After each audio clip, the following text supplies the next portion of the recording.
Hi guys, this is Noiser with another episode of Equipped, the series where I share my preferred loadouts and playstyles for different operators. Hopefully you can find something that you can use to improve your game in Rainbow Six Siege. Today we are going to take a closer look at the attacker Buck. This is a guy that received no love at all from me when the Black Ice DLC was released, and it's actually thanks to your requests that I've played him a bit more to be able to find out how he works for me. In my opinion, Buck is one of these operators that is not picked for tactical reasons, but because you like some of his guns or something like that. His special ability, the skeleton key breaching shotgun, can bring an interesting tactical flavor though, and this is one of the reasons that I find him really fun to play. But before we dig further into that, let's take a look at the loadout.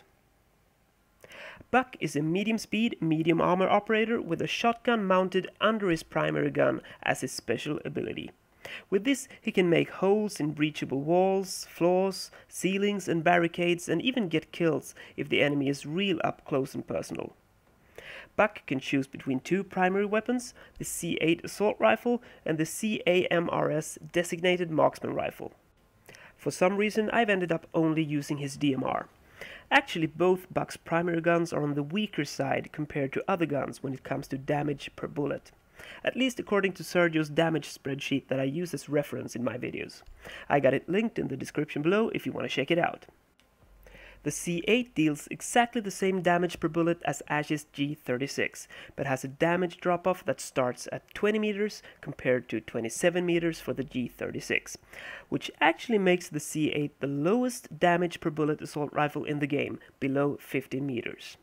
Above 50 meters, Thatcher's AR-33 is actually weaker, but that's the only one. The C8 has a high rate of fire though, so it will outdamage several other assault rifles as long as you hit your target. And that is actually the problem with the C8, I think. Its recoil is too unpredictable to make it a viable choice for me. The CAMRS feels like a high damage DMR, although it's not, according to the information I have anyway. I equip it with an ACOG and suppressor, and this is a setup I really like. I actually love how this gun performs, and it's easy to use and therefore effective, since I feel that my bullets hit their target. It's quite easy to spam fire as well in CQB. Although many guns will outdamage you at that range, I don't feel like I'm in a big disadvantage actually.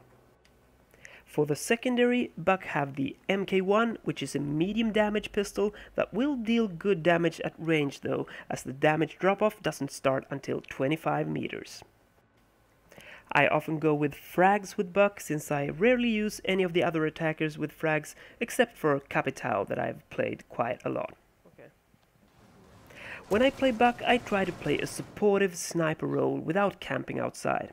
I move with the team and open up sight lines when I can by using the skeleton key, as the barrel-mounted shotgun is called. This can be really effective as the ACOG lets you be a bit further away and not as easily spotted. In this position, outside the wine cellar at Chalet, you can protect your team from getting flanked as well. What I think is great with this loadout is that it actually works okay in CQB situations as well. Theoretically, you're of course outdamaged by both shotguns and SMGs, but it's good enough to give you a fighting chance. With the skeleton key, you can also quickly change to a quite powerful shotgun that will down enemies really fast up close. But as soon as you get a few meters to your target, the damage drops fast, so just have that in mind. At range, his DMR really shines though, and that is how it's supposed to be used. And I don't know what it is with his suppressor, but the recoil with this equipped feels quite manageable, which makes this gun feel really accurate and easy to use, even with the suppressor. One thing I need to remind myself of when playing Buck is to use the skeleton key. Especially when your team is pushing into the objective room, as you often can open a couple of kill holes without even being noticed, and both help your team with spotting and taking out defenders that are hiding inside. All in all, Buck is really fun to play, but I think he requires a somewhat different playstyle that makes use of his breaching capabilities. As with most operators, I think it's when you get good use of their abilities that they really shine, at least from a team play point of view. So, to sum this up, I think Buck is a great supporting attacker. I guess many play him a bit more aggressively than I do, but if you haven't been able to make that work, try to take on a more supportive, careful role and see what happens. See how that works for you. With the DMR with an ACOG equipped, that is a more suitable playstyle anyway. So that's about it for today, guys. What are your thoughts around Buck, and how do you like to play him?